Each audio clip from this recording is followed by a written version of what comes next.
नमस्कार दोस्तों, welcome back to न्याय ज्ञान।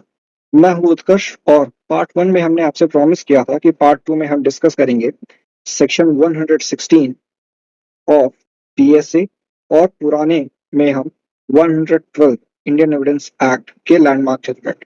और बिलीव मी, आज का वीडियो सिर्फ थ्योरेटिकल डिस्कशन में नहीं होने वाला है। आज हम जानेंगे कि कोर्ट्स ने paternity dispute, legitimacy of child और डीएनए टेस्ट जैसे सेंसिटिव इश्यूज को कैसे डिसाइड किया है। क्या एक डीएनए रिपोर्ट कंक्लूसिव प्रूफ को चैलेंज कर सकती है? क्या हस्बैंड सिर्फ डाउट के बेसिस पर चाइल्ड की लेजिटिमेसी डिनाई कर सकता है? और थर्ड, कि क्या सुप्रीम कोर्ट ने ऐसे सिचुएशन में डीएनए टेस्टिंग अलाउ की है और किस सिचुएशन में उन्होंने मना किया है।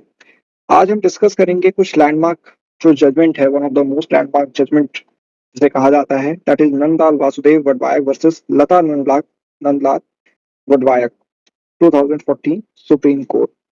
तो अगर आप लॉ स्टूडेंट हैं या लीगल नॉलेज में इंटरेस्ट रखते हैं तो ये वीडियो आपके लिए है।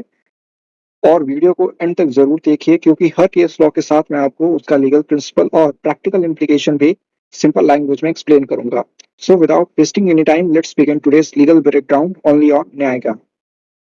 सो हमने अपने पार्ट 1 में ये समझा था कि सेक्शन 112 या 116 जो बीएसए है वो किस तरह से काम करता है। मैंने आपको बताया था कि वहां पे कुछ सर्टेन सर्कमस्टांसेस हैं जिसे प्रूफ करना बहुत ही इंपॉर्टेंट है। विदाउट उन सर्कमस्टांस को प्रूफ किए जो है आपका जो कंक्लूसिव प्रिजम्पशन है वो रेस नहीं होता है। दैट इज कि अगर हस्बैंड ने नॉन एक्सेस प्रूफ कर दिया है, then in such a case जैसे ही आपका नॉन एक्सेस प्रूव हो जाएगा तो कंक्लूसिव प्रिजम्पशन नहीं होगा। बट वो एक काफी स्ट्रिक्ट बर्डन ऑफ प्रूफ होता है अपॉन द रिस्पोंडेंट कि वो प्रूफ करे कि उस टाइम पे उसका जो है, या फिर जो असर्ट कर रहा है इस फैक्ट को कि उसका उस टाइम पे एक्सेस नहीं था जब चाइल्ड बिगॉटन हुआ होगा, कंसीव हुआ होगा। सो वो बहुत ही एक स्ट्रिक्ट जो है आपका बर्डन ऑफ प्रूफ होता है। सो इसी को देखते हुए अर्लियर भी कुछ जजमेंट्स थे, जैसे बनारसी दास, देन गौतम कुंद्रू जैसे जजमेंट्स थे जो डीएनए टेस्टिंग से डील करते थे। बट नंदलाल वासुदेव भट्टनायक एक ऐसा जजमेंट था जो काफी एक प्रोग्रेसिव थॉट को लेके जजमेंट बनाया गया था, दिया गया था बाय द ऑनरेबल सुप्रीम।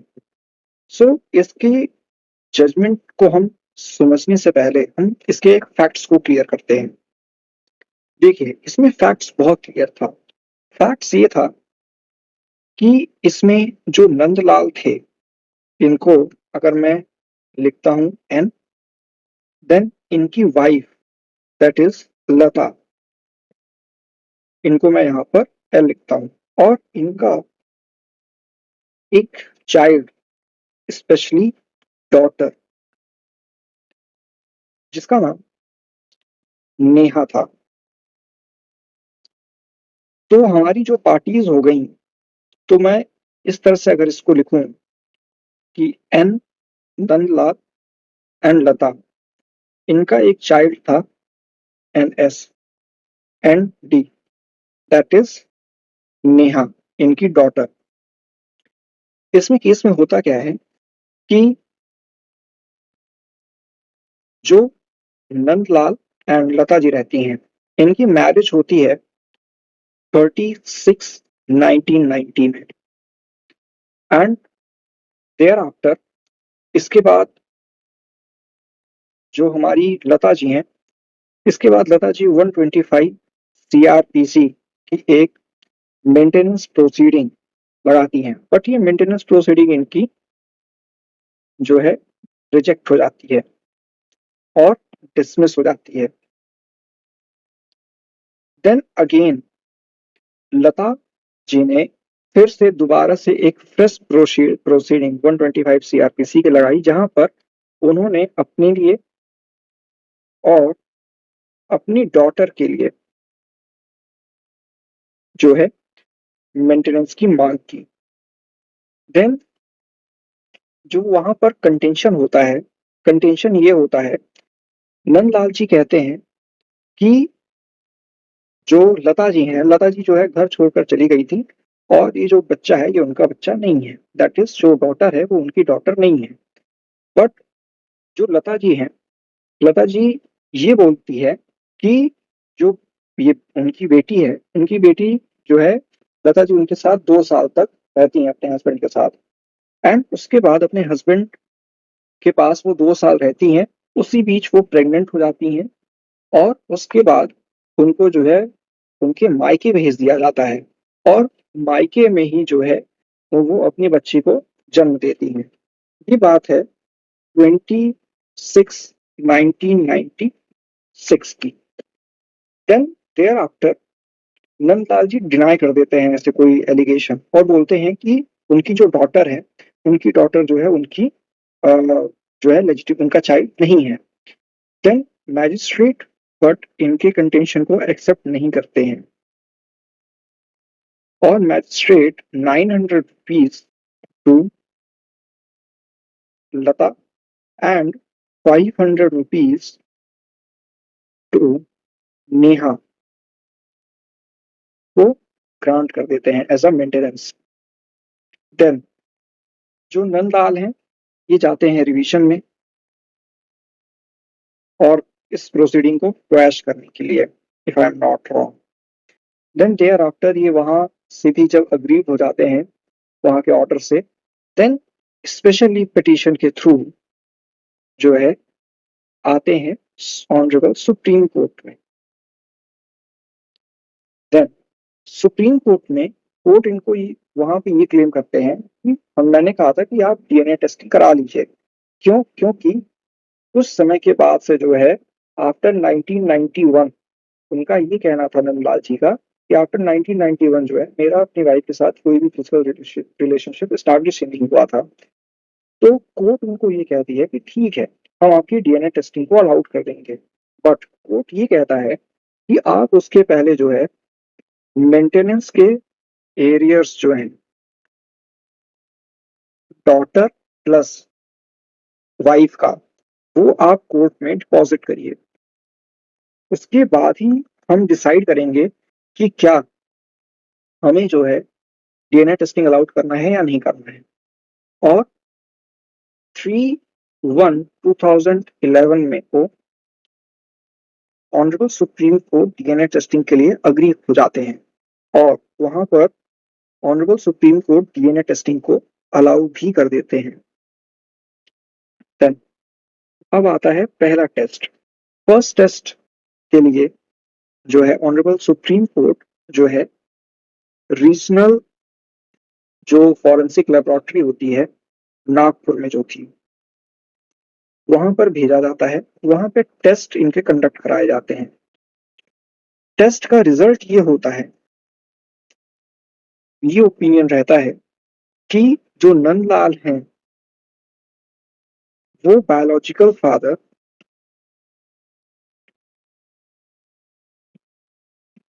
नहीं है। जी हाँ, वहां से ये ओपिनियन आता है कि जो बायोलॉजिकल फादर नंदलाल जो है बायोलॉजिकल फादर नहीं है। बट जो रिस्पोंडेंट होती हैं मतलब कि लता जी और उनकी बेटी नेहा, वो सुप्रीम कोर्ट में दोबारा से ये सबमिट करते हैं और स्पेशली वो इसको अपोज करते हैं और कहते हैं कि आप दोबारा से एक टेस्ट कंडक्ट कराइए, एक रीटेस्ट की मांग करते हैं। देन अगेन उनको जो है हैदराबाद में सेंट्रल फॉरेंसिक जो लेबोरेटरी है वहां पर हैदराबाद में जो है स्टैब्लिश्ड, वहां पर इनको भेजा जाता है और वहां पे भी जो रिजल्ट आता है टेस्ट का वो उनका यही ओपिनियन होता है कि नंदलाल बायोलॉजिकल फादर नहीं है। देन इसके बाद कुछ और भी एक चीज इनके साथ घटित होती है, वो ये होता है कि जो रिस्पोंडेंट है, रिस्पोंडेंट का एक कंटेंशन ये रहता है कि सर डीएनए टेस्ट तो हो गया बट सेक्शन 112 एविडेंस एक्ट, उस टाइम पे तो 112 इंडियन एविडेंस एक्ट ही था, और 116 बीएसए जो आज के टाइम पे है, बट हम इसको 112 के रेफरेंस से हम पढ़ेंगे, बल्कि प्रिंसिपल 116 का भी अप्लाई करेगा। तो उनका ये कंटेंशन रहता है कि सर जो रिस्पोंडेंट है, सॉरी जो अपीलेंट है, दैट इज जो नंदलाल जी हैं, उनका कहना था कि सर नंदलाल जी तो डीएनए टेस्ट नहीं कराएंगे, बट सेक्शन 112 ये प्रिजम्पशन कराता है कि जो चाइल्ड होगा वो लेजिटिमेट चाइल्ड ही होगा, वो कंक्लूसिव प्रूफ है और उस पे आप एविडेंस नहीं दे सकते हैं। सो इवन दो अगर डीएनए टेस्ट ये कहता है कि जो इनके बायोलॉजिकल फादर नहीं है, बट क्योंकि जो चाइल्ड है वो ड्यूरिंग द वेडलॉक पैदा हुआ है, प्लस जो नंदलाल हैं वो ये प्रूव करने में फेल हो चुके हैं कि जो जब चाइल्ड कंसीव हुआ होगा उनके पास उस वक्त पे एक्सेस नहीं था, उन्होंने ये प्रूव ही नहीं किया है। तो पर से 112 के हिसाब से, इंडियन एविडेंस एक्ट के हिसाब से, तो चाइल्ड जो होगा वो तो लेजिटिमेट होगा और ही कंक्लूसिव प्रूव होगा। But thereupon Supreme Court जो है, हमारी ऑनरेबल सुप्रीम कोर्ट, इस पे कुछ एक ऐसा डिसीजन देते हैं जो हमारे आज के टाइम पे इतना रिलेवेंट है कि जिसको हम कह सकते हैं कि one of the most landmark judgement towards the progressive society की ओर। तो एक बार हम उस जजमेंट की ओर जाते हैं। तो ये तो इसके कुछ फैक्ट्स थे। अब हम आते हैं कि सुप्रीम कोर्ट ने, ऑनरेबल सुप्रीम कोर्ट ने लॉ क्या उस पर लेट डाउन किया था। अब किया इसका मैं अगर रिलेवेंट पैरा जो है 13 से पढ़ूं और स्पेशली यहां से मैं पढ़ूं, सो it has been recognized by this court in Kanti Devi that the result of genuine DNA test is scientifically accurate. It is nobody's case that the result of DNA test is not genuine, and therefore we have to proceed an assumption that the result of DNA test is accurate. The DNA test reports show that the appellant is not the biological father. यानी कि यहाँ पर बात नंदलाल जी की हो रही है। Is not the biological father of the girl child, यानी कि नेहा। अब para 14. Now we have to consider as to whether the DNA test would be sufficient to hold the appellant is not the biological father of the respondent to, in the face of fact which has been provided under section 112 of the Evidence Act, which has to be read as follows. यानी कि honourable Supreme court का ये कहना है कि अब हमें यहाँ पे ये कंसीडर करना है कि क्या जो डीएनए टेस्ट है क्या वो सफिशियंट है ये होल्ड करने के लिए कि जो नंदलाल जी हैं वो उनके बायोलॉजिकल फादर नहीं है, किसके, नेहा के, जो कि रिस्पोंडेंट नंबर 2 है। और वहीं पर ऑनरेबल सुप्रीम कोर्ट को ये भी डिसाइड करना है कि सेक्शन 112 हमें क्या बता रहा है ना। यहाँ पर ऑनरेबल सुप्रीम कोर्ट 112 को साइट करती है। देन यहाँ से अगर हम पढ़ें तो from a plain reading of the aforesaid, it is evident that the child born during the continuance of valid marriage shall be a conclusive proof that the child is legitimate child of the man to whom the lady giving birth is married. The provision makes the legitimacy of child to be conclusive proof if the condition aforesaid are satisfied. It can be denied only if it is shown that the parties to the marriage has no access to each other at any time when the child would have been begotten. तो यहाँ पर interpretation supreme court का ये निकला कि जो कोई भी चाइल्ड होगा अगर वो continuance of the valid marriage के थ्रू अगर वो चाइल्ड पैदा हुआ है तो वो कंक्लूसिव प्रूव होगा कि वो लेजिटिमेट चाइल्ड है उस पर्सन का, जिससे उस पर्सन की शादी हुई है और जिसने उस को बर्थ दिया है, उस लेडी को, वो उस लेडी ने जिसको बर्थ दिया है उस चाइल्ड को। और ऑनरेबल सुप्रीम कोर्ट ने ये भी इंटरप्रेट किया कि जो ये प्रोविजन है ये लेजिटिमेसी ऑफ चाइल्ड को कंक्लूसिव प्रूव बनाता है अगर जो कंडीशन 112 इंडियन एविडेंस एक्ट में लिखी है अगर वो सेटिस्फाई हो गई। और ये भी डिनाई किया जा सकता है अगर जो पार्टी ये क्लेम कर रही है कि जिस वक्त पे जो चाइल्ड था वो बिकॉटन हुआ होगा या कंसीव हुआ होगा उस टाइम पे उसके पास एक्सेस नहीं था। अब पैरा 15 में स्पेशली ये लिखा है कि in the present case the wife has pleaded that the husband had access to her and in fact the child was born in the said wedlock, but the husband has specially pleaded that after his wife left the matrimonial home she did not return and thereafter he had no access to her. The wife has admitted that she had left the matrimonial home but again joined her husband. Unfortunately, none of the courts below had given any of the finding with regard to this plea of the husband that he had or had not access to his wife at the time the child could have been begotten. So यहाँ पर जब ये बात आई कि उस वक्त पे access था या नहीं एक्सेस था, so at that time supreme court ने ये कहा कि उसके रिलेटेड जो है, इस केस से रिलेटेड हमारे पास कोई भी रिकॉर्ड जो है वो फैक्ट, जो फैक्ट है या रिकॉर्ड है वो हमारे पास अभी प्रेजेंट नहीं है। देन पैरा 16 स्पेसिफिकली स्टेट कि DNA test is an accurate test. On that basis, it is clear that the appellant is not biological father of the girl child. However, at the same time, the condition precedent for invocation of Section 112 has been established, and no finding with regard to the plea of husband that he had no access to his wife at the time when the child could have been begotten has been recorded. Admittedly, the child has been born during the continuance of valid marriage. Therefore, the provision of 112 Indian Evidence Act conclusively proved the respondent to is a daughter of the appellant. At the same time, the DNA test report based on scientific analysis in no uncertain terms suggests that the appellant is not the biological father. In such circumstance, which would give way to other in complex question posed before us. यानी कि honourable Supreme court ने ये कहा कि एक तरफ तो DNA है जो ये बोल रहा है कि यार ये तो एक्यूरेट टेस्ट है, और एक्यूरेट टेस्ट ये निकल के आ रहा है कि नंदलाल जी जो है उससे बायोलॉजिकल फादर नहीं है उस गर्ल चाइल्ड के। बट एक तरफ ये भी प्रूव हो चुका है, क्योंकि नंदलाल जी ने ये प्रूव नहीं किया है या वो एविडेंस रिकॉर्ड हुआ ही नहीं है जिसके चलते ये पता लग पाए कि क्या उनके पास जब चाइल्ड बिगॉटन हुआ होगा तो क्या उनके पास एक्सेस था कि नहीं था। तो ऑनरेबल सुप्रीम कोर्ट ये कह रहे हैं कि इस सिचुएशन में जो हमारे सामने क्वेश्चन है, हम यहाँ पर क्या हम चीज स्टैब्लिश करें।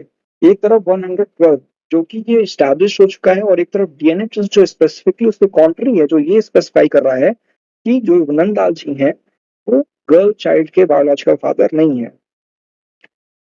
पैरा 17 में एक्सप्रेसली ऑनरेबल सुप्रीम कोर्ट ये स्टेट करते हैं कि we may remember that section 112 of Indian Evidence Act was enacted at the time when the modern scientific advancement and DNA test were not even in contemplation of the legislature. यानी कि जब 112 Indian Evidence act बना था उस वक्त पे इतना advancement नहीं था हमारा साइंटिफिक फील्ड, या लेजिस्लेचर को इतना उसके परव्यू में नहीं था कि डीएनए टेस्ट भी कोई जैसी चीज होगी और वो साइंटिफिकली प्रूव कर सकती है कि भाई वो उसका चाइल्ड है या नहीं है। सो इस रिजल्ट में the result of DNA test is said to be scientifically accurate. Although Section 112 raises a presumption of conclusive proof on satisfaction of the condition enumerated therein, but the same is rebuttable. The presumption may afford a legitimate means of arriving at affirmative legal conclusion. While the truth or the fact is known in our opinion, there is no need or room for any presumption. Where there is evidence to the contrary, the presumption is rebuttable and must yield to the proof. यानी कि supreme court का ये कहना है कि अगर एक side पे 112 है, जब इनैक्ट हुआ मॉडर्न साइंटिफिक एडवांसमेंट नहीं था, इवन लेजिस्लेचर के वो जो है परव्यू में भी नहीं था, तो रिजल्ट ऑफ डीएनए टेस्ट जो है अगर वो साइंटिफिकली एक्यूरेट है और 112 अगर प्रिजम्पशन रेज कर रहा है कंक्लूसिव प्रूफ का, अगर सेटिस्फैक्शन, अगर जो कंडीशन है वो सेटिस्फाई हो रही है, बट वो रिबटेबल है। सो इस ग्राउंड पे सुप्रीम कोर्ट ने ये कहा कि प्रिजम्पशन हो सकता है कि एक लेजिटिमेट मीन्स हो कहां पर आने के लिए, एक लीगल ओपिनियन फॉर्म करने के लिए, एक कंक्लूजन फॉर्म करने के लिए, बट ट्रुथ ये है हमारे ओपिनियन में कि ऐसे कोई भी प्रिजम्पशन को हम आउटराइटली जो है उसको हम डिसाइड नहीं कर देंगे। जहां कोई एविडेंस है as to contrary to presumption, यानी कि अगर एविडेंस ये है कि नंदलाल जी बायोलॉजिकल फादर नहीं है, बट 112 कह रहा है कि वो कंक्लूसिव प्रूव है, देन इन दैट केस कि even though scientific evidence accurate है, then in that case scientific evidence ही यहाँ पर प्रूव माना जाएगा और ऐसे प्रिजम्पशन को हम रिबट भी कर सकते हैं।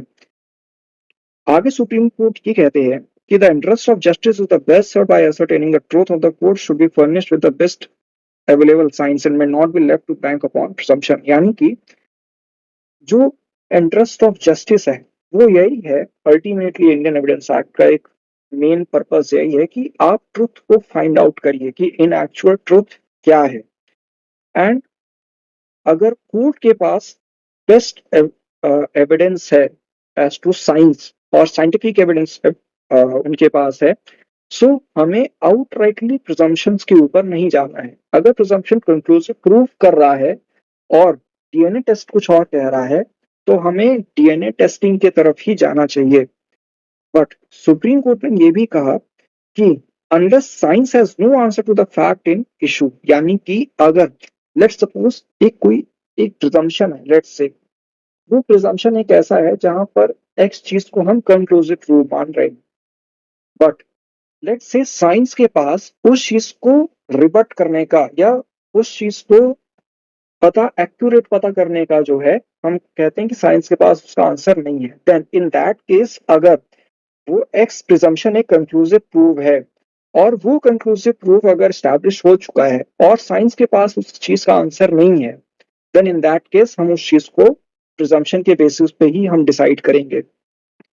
In our opinion, when there is a conflict between a conclusive proof envisaged under law and a proof based on scientific advances accepted by the world community to be correct, the latter must prevail over the former. यानी कि अगर conflict है conclusive proof का जो कि law के under provided है और एक तरफ टीएनएस टेस्टिंग है या साइंटिफिक एडवांसमेंट है जो कि वर्ल्ड कम्युनिटी जिसे एक्सेप्ट कर चुकी है, देन जो लेटर पा है, यानी कि लेटर क्या है, साइंटिफिक एडवांसमेंट या साइंटिफिक टेस्ट जो करेक्ट है वो प्रिवेल करेंगे इसके ऊपर, कंक्लूसिव प्रूफ या प्रिजम्पशंस के ऊपर. प्लस सुप्रीम कोर्ट एक और चीज यहाँ पर ये कहते हैं कि लीगल फिक्शन में और प्रिजम्पशन ऑफ फैक्ट में डिफरेंस होता है. लीगल फिक्शन ये अज्यूम करता है कि ऐसा कोई फैक्ट एग्जिस्ट कर रहा है जबकि वो नहीं कर रहा है, लेकिन जो प्रिजम्पशन ऑफ फैक्ट है वो डिपेंड करता है कि भाई सर्टेन सर्कमस्टांस प्रूव हो जाए. जैसे पैटर्निटी में क्या है कि भाई उस चाइल्ड पैदा हुआ है वो उस लेडी से पैदा हुआ है, और जो लेडी है वो इसी मैन से जो है उसकी एक वैलिड मैरिज हुई है. वो वैलिड मैरिज या तो कंटिन्यू है या तो डिसोल्यूशन ऑफ मैरिज हो गया है. प्लस बट जो चाइल्ड है वो 280 डेज में पैदा हो गया है और मदर अनमैरिड है. प्लस इफ जो पर्सन है वो ये प्रूव करने में फेल हो जाए कि जब उसके पास कोई एक्सेस नहीं था जब चाइल्ड बिगॉटन हुआ होगा, देन इन दैट केस जो है वो कंक्लूसिव प्रूफ माना जाएगा. सो यहीं पर ये कह रही है ऑनरेबल हमारी सुप्रीम कोर्ट की अगर प्रिजम्पशन ऑफ फैक्ट डिपेंड करता है कि भाई लॉ जो प्रोवाइडेड है वो फर्स्टली वो सर्कमस्टांस जो है हम या कंडीशंस जो है वो फुलफिल हो जाए, then those circumstances logically would lead to the fact sought to be presumed. अगर वो कंडीशंस मेट हो गई हैं देन हम ये मान लेंगे कि हम प्रिज्यूम कर लेंगे कि ऐसा कोई फैक्ट एग्जिस्ट, तो ऐसा कोई फैक्ट है. Section 112 of Indian Evidence act does not create a legal fiction but provide for presumption. यानी कि लीगल फिक्शन क्रिएट करता है 112 इंडियन एविडेंस एक्ट, ना कि प्रिजम्पशन. यानी कि क्या कि सर्टेन कंडीशन भाई फुलफिल करो तो हम प्रिज्यूम कर लेंगे. लीगल फिक्शन मतलब ये कि भाई 112 में लेट से लिखा होता कि shall be deemed to be a legitimate child, यानी कि भले वो चाइल्ड नहीं होता एक्स का, या फिर वो चाइल्ड उस पर्सन का नहीं होता, लेकिन हम फिर भी ये मान लेते कि ये तुम्हारा लेजिटिमेट चाइल्ड है. देन 19th पैरा में ये कहते हैं कि the husband plea that had no access to the wife when the child was begotten stand proved by DNA test report, and in the face of it we cannot compel the appellant to bear the fatherhood of the child when the scientific report prove the contrary. We are conscious that the innocent child may not be bastardized as the marriage between her mother and father was subsisting at the time of her birth, but in the view of DNA test report and what we have observed above, we cannot forestall the consequence. It is denying the truth. Truth must trump is the hallmark of justice. यहाँ पर honourable Supreme court para 19 में specifically ये बता रहे हैं कि let's say अगर husband की प्ली अगर यही थी कि उसके पास एक्सेस नहीं था जब चाइल्ड बिगॉटन हुआ है, जो कि प्रूफ हो रहा है किसके थ्रू, जो कि प्रूव हो रहा है डीएनए टेस्ट रिपोर्ट के थ्रू, तो ऐसे में हम अपीलेंट को जो है फॉल्स फादरहुड जो है हम बियर नहीं करने दे सकते उस चाइल्ड का जब साइंटिफिक रिपोर्ट्स प्रूव कर रही है उस चीज को. और हम ये भी कॉशियस है कि जो इनोसेंट चाइल्ड है वो बास्टर्डाइज ना हो, क्योंकि फादर और मदर के बीच में अभी भी, यानी कि नंदलाल और लता जी के बीच में अभी भी मैरिज एग्जिस्ट कर रही है, सबसिस्ट कर रही है जब उसका बर्थ हुआ था. बट हमारे व्यू में जो डीएनए टेस्ट रिपोर्ट है और जो हमने ऑब्जर्व किया है, हम इस जो कंसिक्वेंस या फिर जो सर्कमस्टांसेस है हम इसका जो है बोझ अपीलेंट पे यानी नंदलाल जी पे हम नहीं डाल सकते हैं. अदरवाइज ये ऐसा होगा कि जो ट्रुथ को हम डिनाई करते हैं, बट जो अल्टीमेट फैक्टर होता है कि ट्रुथ मस्ट ट्रायम्फ, वो एक हॉलमार्क है जस्टिस का. और ट्रुथ मस्ट ट्रम्प का मतलब ये है कि despite the prevalence of the presumption or injustice, the fundamental reality will always the ultimately prevail, outlast the falsehood. यानी कि by falsehood, by चाहे भले ही वो कैसा हो, लेकिन जो रियलिटी है, जो एक्सेप्टेंस है, जो ट्रूथ है, वही हमेशा प्रिवेल करेगा। सो ये था हमारा part two related to the case law on the paternity. So I hope आपको ये जो वीडियो है ये पसंद आया होगा, और मैं आशा करता हूँ कि आपको इस वीडियो से काफी कुछ और लीगल नॉलेज मिलेगा। तो अगर आपको ऐसे ही लीगल अपडेट्स या लीगल नॉलेज या वीडियोस का आपका जो कोई टॉपिक हो पढ़ने का, या फिर आप उस टॉपिक के बारे में जानना चाहते हैं, तो प्लीज आप कमेंट्स करके जरूर बताइए कि हम और किन किन टॉपिक्स को कवर कर सकते हैं। सो ये था कुछ क्लेम्स हमारे सेक्शन 112 या 116 एविडेंस एक्ट के ऊपर। सो मिलते हैं हम नेक्स्ट वीडियो में, तब तक के लिए आपको शुभ रात्रि। और प्लीज जो है लाइक कीजिए हमारे वीडियो को, सब्सक्राइब करिए हमारे चैनल को, और हम लोग मिलते हैं अब नेक्स्ट वीडियो में। तब तक के लिए बाय बाय।